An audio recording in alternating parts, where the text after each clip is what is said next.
This is Ben from WPAnswered.com, and by the end of this video, you'll know how to delete a theme from your WordPress site. Deleting themes is really easy. The button to do it is just hard to find. To delete a theme, first log into your WordPress dashboard, and then click on the Appearance menu. This will take you to this page listing all of your currently installed themes. Next, click on the theme you want to delete from your site, and that's going to show this pop-up. At the very bottom right corner, you'll see this delete text that turns into a button when you hover over it.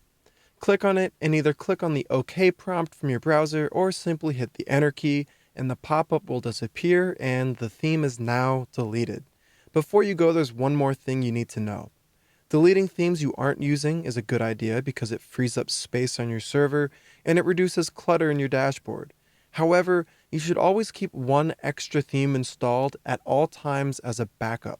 If you make a bad edit to a PHP file in your theme, or if an update gets disrupted midway, which is rare but it can happen, this will break your site so that you can't access it. In this event, WordPress will auto-switch to a fallback theme as a form of damage control, so you can still log in to fix your site. Other than that one emergency backup theme, it's best to delete every other inactive theme on your website.